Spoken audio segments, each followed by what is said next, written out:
Hi friends, welcome to Isha home vlogs. So ಈ ವ್ಲಾಗಿನ ವಿಶೇಷ ಏನಪ್ಪ ಅಂದರೆ, ಇದು ಒಂದು ಬೆಣ್ಣೆಯ ಕತೆ. ಮನೇಲಿ ನಾನು ಹೇಗೆ ಬೆಣ್ಣೆ ತಯಾರಿಸ್ತೀನಿ ಮತ್ತು ಹೇಗೆ ತುಪ್ಪ ಮಾಡ್ತೀನಿ ಅಂತ ಹೇಳ್ತೀನಿ. ಇದು ನೋಡಿ, ಮಾರ್ನಿಂಗ್ 7:30 ಆಗಿದೆ, ಆದರೂ ಸೂರ್ಯನ ಕಾಣಿಸ್ತಾನೆ ಇಲ್ಲ. ಅದ್ರ ಜೊತೆಗೆ ಇಷ್ಟೊಂದು ಫಾಗು, ಇಷ್ಟೊಂದು ಮಂಜು ಅಂದರೆ ಏನು ದಾರಿನೇ ಕಾಣಿಸ್ತಿಲ್ಲ, ಅಷ್ಟು ಚಳಿ. ಸೊ ಬೆಳಗ್ಗೆ ಅಂತೂ ಬೇಗ ಹೇಳೋಕ್ಕಾಗ್ತಿಲ್ಲ. ಎಲ್ಲ ಕೆಲಸಗಳು ತುಂಬ ಲೇಟಾಗಿ ಡಿಲೇ ಆಗ್ತಾ ಹೋಗ್ತಾ ಇದೆ. ಅದು ಅಲ್ಲದೆ ಇವತ್ತು ನನ್ನ ಕೆಲಸದೊಳಗೆ ಬೇರೆ ರಜಾ ಹಾಕಿದ್ದಾಳೆ. ಸೊ ಎಲ್ಲ ಕೆಲಸ ನನ್ನ ತಲೆ ಮೇಲೆ ಇರೋದಕ್ಕೆ ಸ್ವಲ್ಪ ಸ್ಲೋ ನಡೀತಾ ಇದೆ ಎಲ್ಲ ಕೆಲಸ. ನಾನು ಯೂಶ್ವಲಿ 1 ಲೀಟ್ರ್ ಹಾಲು ತೊಗೋತೀನಿ, ಹಳ್ಳಿ ಹಾಲು ಅಂದರೆ ಹಳ್ಳಿನ ತಂದು ಕೊಡ್ತಾರೆ, ಆಕಳು ಹಾಲು. ಸೊ ಅದನ್ನು ನಾನು ಕುದಿಸ್ಬಿಟ್ಟು ಎವ್ರಿ ನೈಟ್ ಅದ್ರಲ್ಲಿ ಬರೋ ಕೆನೆನ ಡೈಲಿ ಒಂದು ಬಾಕ್ಸಲ್ಲಿ ಫ್ರಿಜ್ಜಲ್ಲಿ ಸ್ಟೋರೇಜ್ ಮಾಡ್ತಾ ಹೋಗ್ತೀನಿ. ಅದು ಫುಲ್ ಒಂದು ಬಾಕ್ಸ್ ಫುಲ್ ಆದಮೇಲೆ ಸೊ ಮಂತ್ಲಿ ಒನ್ಸ್ ಅಥವಾ ನನಗೆ ಯಾವಾಗ ಟೈಮ್ ಆಗುತ್ತೆ ಅವಾಗ ಅದನ್ನು ಮಿಕ್ಸಿ ಮಾಡ್ತೀನಿ. ಈ ಸಲ ಯಾಕೋ ಎಷ್ಟು ಮಿಕ್ಸಿ ಮಾಡಿದ್ರು ಬೆಣ್ಣೆನೇ ಆಗಿಲ್ಲ ನನ್ನ ಕೈಲಿ, ಏನಾಯಿತು ಅಂತ ಗೊತ್ತಾಗಿಲ್ಲ. ಈ ಥರ ಫುಲ್ ಮಿಕ್ಸಿ ಮಾಡಿ ಅರ್ಧ ನೀರೆಲ್ಲ ಜಾಸ್ತಿ ಮಾಡಿ ಹಾಗೆ ಇಟ್ಟು ನಮ್ಮಮ್ಮಂಗೆ ಒಂದು ಕಾಲ್ ಮಾಡಿದೆ. ದೇವ್ರೇ, ನಮ್ಮಮ್ಮ ಒಂದು ತಿಂಗಳಾಯ್ತು ಬರ್ದೆ ನಮ್ಮ ಮನೆಗೆ. ಇಲ್ಲೇ ಪಕ್ಕದಲ್ಲಿ ಇರ್ತಾರೆ, ನಮ್ಮೂರೇ ಸಾಗರದಲ್ಲಿ ಪಕ್ಕದಲ್ಲಿ 2 ಕಿಲೋಮೀಟರ್ ಇರೋರು ಇವತ್ತೇ ಬರ್ತಿದ್ದಾರೆ ನಮ್ಮ ಮನೆಗೆ. ಅಷ್ಟು ಬಿಸಿ ಇಲ್ಲೇ ಇದ್ರು ಸಹಿತ. ಏನು ಒದಿಸಿಲ್ಲ, ಚಟ್ನಿ ಮಾಡ್ತಾ ಇದ್ದೆ, ಒದಿಸ್ತಿದ್ದೀನಿ. ಕೆಲಸದೋಳು ಬರೋಲ್ಲ ಅಂತ ಇವತ್ತು ಅದಕ್ಕೆ ನಂದೇ ಕತೆ ನಡೀತಾ ಇದೆ. ಏನೋ ಊರಿಗೆ ಹೋಗಿದ್ದಾಳೆ ಇವತ್ತು, ಅದಕ್ಕೆ ಹಬ್ಬ ಮಾಡ್ತಾ ಇದ್ದೀನಿ ನಾನು.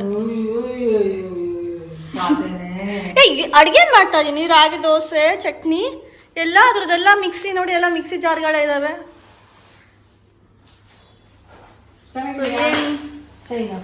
ಏನ್ ತಗೊಂಬಂದಿದ್ದೀರಿ? ನಮ್ಮ ಫೇವ್ರೆಟ್ ಪಲಾವ್. ಅವ್ರು ಸುಮ್ಮನೆ ಅಂತೂ ಬರಲ್ಲ, ಏನಾರು ತೊಗೊಂಬಂದೇ ಬರ್ತಾರೆ. ನಾನು ನೋಡಿದರೆ ಈ ಕಡೆ ಕೆನೆನೆಲ್ಲ ಮಿಕ್ಸಿ ಮಾಡಿ, ಈ ಕಡೆ ಮಜ್ಜಿಗೆನೂ ಮಾಡಿದೆ, ಬೆಣ್ಣೆನೂ ಮಾಡಿದೆ, ತಲೆ ಕೆಡ್ಸ್ಕೊಂಡು ಕೂತ್ಕೊಂಡಿದ್ದೀನಿ. ಯಾಕೋ ಅಮ್ಮ ಬೆಣ್ಣೆನೇ ಬಂದಿಲ್ಲ ಈ ಸಲ ನನ್ನ ಕೈಯಲ್ಲಿ, ಪ್ರತಿ ಸಲ ಬರ್ತಿತ್ತು. ಇದು ಹೊಸ ಮಿಕ್ಸಿ ಅಲ್ಲ, ಅದಕ್ಕೆ ಬರ್ತಾ ಇಲ್ಲ ಇರಬೇಕು, ಹಳೆ ಮಿಕ್ಸಿಯಲ್ಲಿ ನಾನು ಬರ್ತಾ ಇತ್ತು ಅಂತ ಬೇರೆ ನಾನು ಕತೆ ಹೊಡೆದೆ. ನಮ್ಮಮ್ಮ ಮಿಕ್ಸಿ ಹಳೇದಾಗಿರಲಿ ಹೊಸದಾಗಿರಲಿ ಎಲ್ಲ ಒಂದೇ, ನೀ ಸ್ವಲ್ಪ ಜಾಸ್ತಿ ಹೊತ್ತು ಮಿಕ್ಸಿ ಮಾಡಬೇಕಾಗಿತ್ತು, ಯಾಕೆ ಬರಲ್ಲ ಬೆಣ್ಣೆ, ನೋಡಿಲಿ ಬಂತು ಅಂತ ಚಾಲೆಂಜ್ ಮಾಡಿಕೊಂಡು ಫುಲ್ ಖುಷಿಯಾಗಿ ಬೆಣ್ಣೆ ಬಂದಿದ್ದನ್ನು ತೋರಿಸ್ತಾ ಇದ್ದಾರೆ ಬೆಣ್ಣೆನ. ಪಾಪ ಅವರಿಗೆ ಅದು ಬೇರೆ ಕೆನೆ ಅಷ್ಟೇ ಪಟ್ಟಂತ ಮಿಕ್ಸಿ ಮಾಡಿದ್ರೆ ಒಂದು 2-3 ಸಲ ಮಿಕ್ಸಿ ಮಾಡಿದ್ರೆ ಆಗೋಗ್ತಿತ್ತು. ನಾನು ನೋಡ್ರೆ ನೀರು ಹಾಕಿ ಈ ಥರ ಡಬ್ರಿ ತುಂಬಿಸಿಟ್ಬಿಟ್ಟಿದ್ದೀನಿ. ಸೊ ಅವ್ರ ಪಾಪ ಒಂದು ತೆಗೆದು ಒಂದು 10-20 ರೌಂಡನ್ನು ಹಾಕಿ ಸಣ್ಣ ಮಿಕ್ಸಿಯಲ್ಲಿ ತಕ್ಕೊಂಡು ಮಿಕ್ಸಿ ಮಾಡ್ತಿದ್ದಾರೆ ಬೆಣ್ಣೆ ಬರೋ ತನಕ. ನಾನು ಅವ್ರ ಹತ್ರ ಬೈಸ್ಕೊತ ಈ ಕಡೆ ಪಾತ್ರೆ ತಿಕ್ತಾ ಇದ್ದೆ. ಆ ಕಡೆ ಅವ್ರ ಕೆಲಸ ಮಿಕ್ಸಿ ಮಾಡ್ಕೊಂಡು ನಂದು ಕೆಲಸ ಆಗೋಗುತ್ತೆ ಅಂತ ಹೇಳ್ಕೊಂಡು. ಸೊ ನನಗೇನು ಗೊತ್ತಿತ್ತು ಬೆಣ್ಣೆ ತೆಗಿಯೋಕೆ ಅಷ್ಟೊಂದು ಪೇಷನ್ಸ್ ಬೇಕು ಅಂತೇಳಿ. ನಮ್ಮಮ್ಮ ನಗಾಡ್ತಿದ್ದಾರೆ, ನೋಡು ಬೆಣ್ಣೆ ಬಂತು, ಬರಲ್ಲ ಅಂತ ಹೇಳ್ದೆ ನನಗೆ ಅಂತ ಹೇಳ್ಕೊಂಡು. ಸೊ ಅಂತೂ ಇಂತ ನೋಡಿ ಇಷ್ಟು ಚೆನ್ನಾಗಿ ಬರ್ತಾ ಇದೆ. ಪಾಪ ಅಷ್ಟು ನೀಟಾಗಿ ತೆಗ್ದು ಒಂದು 10-20 ರೌಂಡ್ ಮಾಡಿದರು. ನಂದು ಆ ಕಡೆ ನೋಡಿದರೆ ಪಾತ್ರೆ ತಿಕ್ಕಿ ಮನೆಯೆಲ್ಲ ಕ್ಲೀನ್ ಮಾಡಿ ಪೂಜೆ ಮಾಡಿಕೊಂಡು ರೆಡಿ ಆದ್ರೂ ಪಾಪ ಇನ್ನೂ ತೆಗಿತಾನೆ ಇದ್ದಾರೆ. ಇದು ಲಾಸ್ಟ್ ರೌಂಡ್ ಅಂತೂ ತೆಗಿತಾ ಇದ್ದಾರೆ. ಸೊ ಫೈನಲಿ ಬೆಣ್ಣೆ ಆಯಿತು. ನೋಡಿ ಎಷ್ಟು ಚೆನ್ನಾಗಾಗಿದೆ. ಅದು 1.5 ತಿಂಗಳಿನ ಕೆನೆ ಅಲ್ವಾ, ಸೊ ಸ್ವಲ್ಪ ಜಾಸ್ತಿನೇ ಇತ್ತು. ಸೊ ನೋಡಿ ಆ ಥರ ಅದು ಮಿಕ್ಸಿ ಮಾಡಿದಾಗ ಆ ಥರ ಫೀಲ್ ಬರುತ್ತಂತೆ, ಸಪ್ರೇಟ್ ಆಗುತ್ತಂತೆ, ನೀರು ಸಪ್ರೇಟು ಮತ್ತು ಬೆಣ್ಣೆ ಸಪ್ರೇಟ್ ಆಗುತ್ತಂತೆ. ಸೊ ಆವಾಗ ನಿಮ್ಗೆ ಈ ಥರ ಬೆಣ್ಣೆ ಸ್ಟ್ರಕ್ಚರ್ ಬರುತ್ತೆ ನೀಟಾಗಿ. ಸೊ ನಮ್ಮ ಮನೇಲೇ ನಾವು ಬೆಣ್ಣೆ ಮಿಷಿನ್ ಎಲ್ಲ ಏನಿಲ್ಲ, ಮಿಕ್ಸಿಯಲ್ಲೇ ಎಲ್ಲ ಕೆಲಸನೂ ಮಾಡೋದು. ಈವನ್ ತರಕಾರಿ ಹೆಚ್ಚೋದು ಸಹಿತ ಮಿಕ್ಸಿಯಲ್ಲಿ. ಅದು ನಾನು ನೆಕ್ಸ್ಟ್ ಬ್ಲಾಗಲ್ಲಿ ತೋರಿಸ್ತೀನಿ. ಸೊ ಇದು ನನ್ನ ತರಕಾರಿ ಹೆಚ್ಚೋ ಮಿಕ್ಸಿನೂ ಹೌದು ಅಂತ ಹೇಳ್ಕೊಂಡು. ಸೊ ಈ ಥರ ಸಪ್ರೇಟ್ ಆಗುತ್ತೆ ಕರೆಕ್ಟಾಗಿ, ವಾಟರ್ ಸಪ್ರೇಟು, ಆ ಬೆಣ್ಣೆ ಅದನ್ನು ಕೈಯಲ್ಲಿ ತೆಗೆದ್ಬಿಟ್ಟು ಸಪ್ರೇಟ್ ಮಾಡಿ ಹಾಕ್ತಿದ್ದಾರೆ. ಈ ಕಡೆ ನೋಡಿ ನಮ್ಮ ಮನೆ ಗಾಂಚಲಿ ಆರಾಮ ಮಲ್ಕೊಂಡಿದೆ. ಸೊ ನಮ್ಮ ತಂದಿದ್ದ ಪಲಾವ್ನ ತಿಂತಾ ಕೂತ್ಕೊಂಡೆ. ಸೊ ನಾನು ತಿಂದಾದರೂ ಸಹಿತ ಅವ್ರದ್ದು ಮಿಕ್ಸಿ ಆಗಿಲ್ಲ, ಲಾಸ್ಟ್ ರೌಂಡ್ ನಡೀತಾ ಇದೆ. ಫೈನಲಿ ಮುಗಿತಾ ಬಂತು. ಪಾಪ ಅಷ್ಟು ದೊಡ್ಡ ಡಬ್ರಿನ ಮಿಕ್ಸಿ ಮಾಡಿ 1-2 ತಾಸು ತೊಗೊಂಡ್ರು ಇದಿಷ್ಟು ಬೆಣ್ಣೆ ತೆಗಿಲಿಕ್ಕೆ. ನೋಡೋಕೆ ಒಂದು 1.25 kg ಇರ್ಬೋದೇನೋ ಬೆಣ್ಣೆ, ನನಗೂ ಗೊತ್ತಿಲ್ಲ.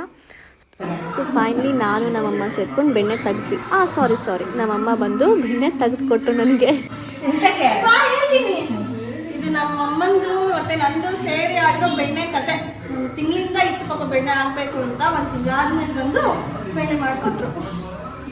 ಬೆಣ್ಣೆ ತೆಗೆದುಕೊಳ್ಳೆ ತುಪ್ಪ ಕಾಯಿಸ್ಬಾರ್ದಂತೆ, ಹಾಗಾಗಿ ನಾನು 1-2 ದಿನ ಫ್ರಿಜ್ಜಲ್ಲಿ ಇಡ್ತಿದ್ದೀನಿ. ನೆಕ್ಸ್ಟ್ ನಾನು ತುಪ್ಪ ಮಾಡಿದ ವ್ಲಾಗು, ತುಪ್ಪದಲ್ಲಿ ನನ್ನ ಮಗಳಿಗೆ ಹೆಂಗೆ ಈ ಪಿಕ್ಕಿ ಟರ್ಸಿಗೆ ನಾನು ಹೆಂಗೆ ರೈಸ್ ಬಾಲ್ ಮಾಡ್ತೀನಿ ಅಂತ ನೆಕ್ಸ್ಟ್ ವ್ಲಾಗಲ್ಲಿ ಹೇಳ್ತೀನಿ. ಈಗ ನನ್ನ ಮಗಳನ್ನ ಕರ್ಕೊಬರೋ ಟೈಮ್ ಆಗೇ ಹೋಗ್ತು. ಸೊ 1:45 ಬರ್ತಾಳೆ ಸ್ಕೂಲಿಂದ. ಸೊ ಇವಾಗ ನಾವು ಪಿಕಪ್ ಮಾಡೋಕ್ಕೆ ನಾನು ಅವರಿಬ್ಬರು ಹೊರಡ್ತಾ ಇದ್ದೀವಿ. ಸೊ ಅವ್ರು ಏನಪ್ಪ ಫ್ರಿಜ್ ಮೇಲೆ ಹುಡುಕ್ತೀರ ಅಂತ ನನಗೂ ಗೊತ್ತಾಗಿಲ್ಲ, ನೋಡ್ತಾ ಇದ್ದೆ ನಾನು ವ್ಲಾಗ್ ಮಾಡ್ತಾ ಹಂಗೆ. ಸೊ ಆಮೇಲೆ ಗೊತ್ತಾಯಿತು ಅಲ್ಲಿ ಕ್ಯಾಟ್ ಫುಡ್ ಇಟ್ಟಿದ್ರು ಅಂತೇಳಿ. ಸೊ ಇದಕ್ಕೊಂದು ಸ್ವಲ್ಪ ಸ್ನ್ಯಾಕ್ಸ್ ಕೊಟ್ಬಿಟ್ಟು ಹೊರಟ್ವಿ ನಾವು ಸ್ಕೂಲಿಗೆ. ಅದಕ್ಕಿಂತ ಮುಂಚೆ ಈ ವೀಕೆಂಡು ಸ್ವಲ್ಪ ಫಂಕ್ಷನ್ ಎಲ್ಲ ಇತ್ತು, ಗೃಹಪ್ರವೇಶ ಎಲ್ಲ. ಸೊ ಗಿಫ್ಟ್ ತೊಗೋಣ ಅಂತ ಜಮ್ಗಿ ಗಿಫ್ಟ್ ಸೆಂಟರಿಗೆ ಹೋದ್ವಿ. ಸೊ ಇದು ನೋಡಿ ರಾಘವೇಂದ್ರ ಸ್ವಾಮಿ, ಲೈಟ್ ಹಾಕಿದರೆ ರಾಘವೇಂದ್ರ ಸ್ವಾಮಿ, ಇಲ್ಲಾಂದರೆ ಮಿರರ್ ಆಗುತ್ತೆ. ಇದೊಂಥರ ಡಿಫ್ರೆಂಟ್ ಯೂನೀಕ್ ಆಗಿದೆ ಅನಿಸ್ತು. ಇದು ನೋಡಿದ್ರೆ ಮಿರರು, ಆ ಕಡೆನೂ ಇದೆ ಸೇಮ್, ಅದರೊಳಗಡೆ ಶ್ರೀಧರ ಸ್ವಾಮಿ ಇದೆ. ಸೊ ನಾವು ನಮ್ಮದೇ ಓನ್ ಕಸ್ಟಮೈಸ್ ಪಿಕ್ಕು ಹಾಕ್ಬೋದಂತೆ ಬೇಕಂದರೆ. ಇದು ಶ್ರೀಧರ ಸ್ವಾಮಿ ಪಿಕ್ ಬರುತ್ತೆ ಲೈಟ್ ಹಾಕಿದರೆ, ಇಲ್ಲಾಂದರೆ ಮಿರರ್ ಆಗುತ್ತೆ. ಸೊ ನಂಗೆ ಯೂನೀಕಾಗಿ ಅನಿಸ್ತು, ತೊಗೋಣ ಅಂತ ಅಂದ್ಕೊಂಡೆ. ಗೃಹಪ್ರವೇಶ ಬೇರೆ ಇದ್ದಿದ್ದಲ್ಲ ಫಂಕ್ಷನು, ಚೆನ್ನಾಗಿರುತ್ತೆ ಗಿಫ್ಟ್ ಕೊಡೋಕ್ಕೆ ಅಂತ. ಬಟ್ ಯಾಕೋ ನಮ್ಮ ಮನೆಯವ್ರು ಚೂಸ್ ಮಾಡಿಲ್ಲ, ಬೇಡ ಅದು ಯಾರು ಯೂಸ್ ಮಾಡ್ತಾರೋ ಇಲ್ಲೋ ಗೊತ್ತಾಗೋದಿಲ್ಲ ಅಂತ ಹೇಳ್ಕೊಂಡು ಲಾಸ್ಟಿಗೆ ಈ ಥರ ಇದು ಕ್ಲಾಸಿಕ್ ಆಗಿರೋ ಒಂದು ಗಡಿಯಾರ ಅಂದರೆ ಹೇಗಿದ್ರು ಹೊಸ ಮನೆ ಎಲ್ಲ ಯೂಸ್ ಮಾಡ್ತಾರೆ ಅಂತ ತೊಗೊಂಡು ಹೊರಟ್ವಿ. ಸೊ ಈಗ ನಾವು ಈಶಾನ್ ಪಿಕ್ ಮಾಡಿಕೊಂಡು ಮನೆ ಕಡೆ ಹೊರಟ್ವಿ. ನಮ್ಮ ಮನೆಯಿಂದ ಸ್ಕೂಲು ಜಸ್ಟ್ 1-1.5 ಕಿಲೋಮೀಟ್ರ್ ಅಷ್ಟೇ ಇದೆ. ಸೊ ಈಸಿಯಾಗಿ ನಾವೇ ಪಿಕಪ್ ಆ್ಯಂಡ್ ಡ್ರಾಪ್ ಮಾಡ್ತೀವಿ. ಸೊ ಇದು ನಮ್ಮ ಮನೆ ಊರಿಂದ ರೋಡ್, ಇದು ಸೇತುವೆ ಅಂತಾರಲ್ಲ, ಅದು ದಾಟ್ಕೊಂಡು ನಮ್ಮ ಮನೆ ಆ ಕಡೆ ಇದೆ. ಸೊ ನಮ್ಮ ಮನೆ ಇರೋದೇ ಟ್ಯಾಕ್ಸ್ ಆಫೀಸ್ ಪಕ್ಕಕ್ಕೆ. ಸೊ ಇದು ನೋಡಿ ಇಷ್ಟು ದೊಡ್ಡವ್ರದ್ದು ಕಾಂಪೌಂಡ್ ಇದೆ, ನಮಗೋಸ್ಕರ ಪ್ರೊಟೆಕ್ಷನ್ ಮಾಡಲಿಕ್ಕೆ ಸೆಕ್ಯೂರಿಟಿ ಎಲ್ಲ ಇಟ್ಟಿದ್ದಾರೆ. ಸೊ ಇದನ್ನೆಲ್ಲ ದಾಟ್ಕೊಂಡು ನಾವು ಬರೋದು ನಮ್ಮ ಮನೆಗೆ, ಈಶಾ ಮನೆಗೆ. ಅವಳು ಬರ್ತಿದ್ದಂಗೆ ಅವಳು ನಾಯಿ ಜೊತೆಗೆ ಆಟ ಆಡ್ತಾಳೆ. ಸೊ ಅದಾದಮೇಲೆ ಅವಳಿಗೋಸ್ಕರ ಕಾಯ್ತಾ ಕೂತ್ಕೊಂಡಿರುತ್ತೆ ಆ ಬೆಕ್ಕು. ಸೊ ಅದು ಸಹಿತ ಕಾಯ್ಕೊಂಡು ವೇಟ್ ಮಾಡ್ತಾಯಿತ್ತು. ಸೊ ಅದಕ್ಕೆ ಸರ್ಪ್ರೈಸ್ ಆಗಿ ಈ ಸಲ ಅವ್ರ ಅಜ್ಜಿ ಇದ್ದರು ಅವ್ರ ಮನೇಲಿ. ನನಗೆ ಅವ್ರ ಅಜ್ಜಿ ಇದ್ದರೆ ಫುಲ್ ಖುಷಿ, ಯಾಕೆಂದರೆ ನನಗೆ ಇವತ್ತು ಒಂದು ಡ್ಯೂಟಿ ತಪ್ಪತ್ತೆ ಅಂತ ಹೇಳ್ಕೊಂಡು, ಅದು ದೊಡ್ಡ ಡ್ಯೂಟಿ, ಊಟ ಮಾಡಿಸೋದು. ನಾನು ಯಾವ ಕೆಲಸ ಆದರೂ ಮಾಡ್ತೀನಿ, ಊಟ ಮಾಡಿಸೋದು ಅಂದರೆ ಆಗೋದಿಲ್ಲ ನನಗೆ. ಅದು ಅವಳು ಬೇರೆ ತಿರುಗಾಡ್ಕೊಂಡು ಊಟ ಮಾಡ್ತಾಳೆ, ಒಂದು ಕಡೆ ಕುತ್ಕೊಳೋದಿಲ್ಲ. ಸೊ ಬೇರೆ ಎಲ್ಲ ಊಟ ಮಾಡ್ತಾಳೆ, ದೋಸೆ ಚಪಾತಿ ಮತ್ತು ಅವಳು ಸ್ನ್ಯಾಕ್ಸು ಅದೆಲ್ಲ ಸುಮ್ಮನೆ ಊಟ ಮಾಡ್ತಾಳೆ. ಅನ್ನ ಊಟ ಅಂದರೆ ಆಯಿತು, ಅನ್ನ ಊಟ ಮಾಡ್ತಿದ್ದಾಳೆ ಅಂತಂದರೆ ಅಲ್ಲಿ ಇಲ್ಲಿ ತಿರುಗಾಡ್ಕೊಂಡು ಗ್ರೌಂಡ್ ಮಾಡಿಕೊಂಡು. ಪಾಪ ನಮ್ಮಮ್ಮ ಅಂತೂ ಇಂತೂ ಅವಳ ಜೊತೆಗೆ.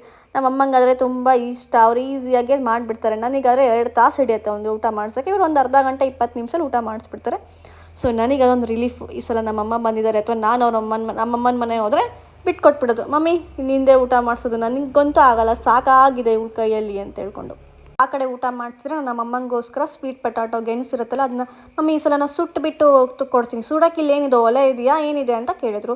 ಹಾಂ ಇದೆ ಅಮ್ಮ, ಒಲೆ ಥರನೇ ಇದೆ ಒಂದು ಸುಟ್ಟೋದು, ಇದು ಬೇಯಿಸೋದಿಲ್ಲ ನೋಡಿ ಅಂತ ಹೇಳ್ಕೊಂಡು ಏರ್ ಫ್ರೈಯಲ್ಲಿ ಹಳ್ಳಿ ಕಾಲದಲ್ಲೆಲ್ಲ ಅದೆಲ್ಲ ಒಲೆಯಲ್ಲಿ ಹಾಕಿಬಿಟ್ಟು ಸುಟ್ಟಾಗ ಬರುತ್ತಲ್ಲ, ಆ ಫ್ಲೇವರೇ ಬರುತ್ತೆ ಏರ್ ಫ್ರೈಯಲ್ಲಿ ಫ್ರೈಯರ್ ಮಾಡಿದಾಗ. ಸೊ ಅದನ್ನು ನಮ್ಮ ಅಮ್ಮಂಗೋಸ್ಕರ ಫ್ರೈ ಮಾಡ್ತಾಯಿದ್ದೀನಿ. 200 ಡಿಗ್ರಿಗೆ ಇಟ್ಬಿಟ್ಟು ಒಂದು 15 ಮಿನಿಟ್ಸ್ ಇಟ್ಟೆ.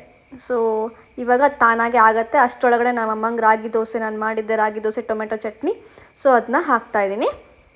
ಸೊ ರಾಗಿ ದೋಸೆ ಅಂದರೆ ಎಲ್ಲ ತರಕಾರಿ, ಸಬ್ಬಸಿಗೆ ಸೊಪ್ಪು, ಈರುಳ್ಳಿ ಎಲ್ಲ ಹಾಕಿಬಿಟ್ಟು ನಾನು ಮಾಡ್ತೀನಿ. ಅಂದರೆ ರಾಗಿ ರೊಟ್ಟಿ ಮಾಡೋಕ್ಕೆ ಬರಲ್ಲ ಅಂತ ದೋಸೆ ಮಾಡಿಬಿಡೋರು, ಅದು ಈಸಿ ಅಲ್ಲ. ಆ್ಯಂಡ್ ನನ್ನ ಮಗಳಿಗೂ ತಿನ್ಬೋದು, ಇದರೊಳಗೂ ಹೆಲ್ದಿ ಆಗಿರುತ್ತೆ ಅಂತ ಹೇಳ್ಕೊಂಡು. ಸೊ ಅದು ಮಾಡೋಷ್ಟರೊಳಗಡೆ ಇಲ್ಲಿಯೂ ಸಹಿತ ಏರ್ ಫ್ರೈ ಟನ್ ಅಂತ ಹೊಡಿತು. ಸೊ ನೋಡಿ ಅದನ್ನು ಓಪನ್ ಮಾಡಿದ ಕೂಡಲೇ ಹೇಗೆ ಸುಟ್ಟೋಗಿರೋ ಥರನೇ ಇದೆ, ಅದರದ್ದು ಗಮ್ ಅಂತ, ಅದು ಸ್ಮೆಲ್ ಅಂತೂ ಫುಲ್ ಇಡೀ ಮನೆ ಪರಿಮಳ ಆಗ್ತಾಯಿತ್ತು. ಸೊ ಇದು ರಾಗಿ ದೋಸೆ ಮತ್ತು ನಮ್ಮಮ್ಮನ ಫೇವ್ರೆಟ್ಟು ಗೆಣಸನ್ನ ಕೊಟ್ಬಿಟ್ಟು ಈ ವ್ಲಾಗ್ನ ಮುಗಿಸ್ತಾ ಇದ್ದೀನಿ. ನೆಕ್ಸ್ಟ್ ನಾನು ತುಪ್ಪ ಮಾಡೋದೇನು ಹೇಗೆ ಅಂತೆಲ್ಲ ಹೇಳ್ತೀನಿ. ಸೊ ನನ್ನ ಚಾನಲ್ ಈಶಾ ವ್ಲಾಗ್ಸ್ನ ಸಬ್ಸ್ಕ್ರೈಬ್ ಮಾಡಿ. ಹೀಗೆ ಇಂಟ್ರೆಸ್ಟಿಂಗ್ ಆಗಿರೋ ಡೈಲಿ ವ್ಲಾಗ್ಸ್ನ ಶೇರ್ ಮಾಡ್ತಾ ಇರ್ತೀನಿ. ಹೇಗಿದೆ ಇವತ್ತಿನ ವ್ಲಾಗು ಕಮೆಂಟ್ ಮಾಡಿ, ಏನಾದರೂ ಡೌಟ್ ಇದ್ದರೆ ಕೇಳಿ. Thank you.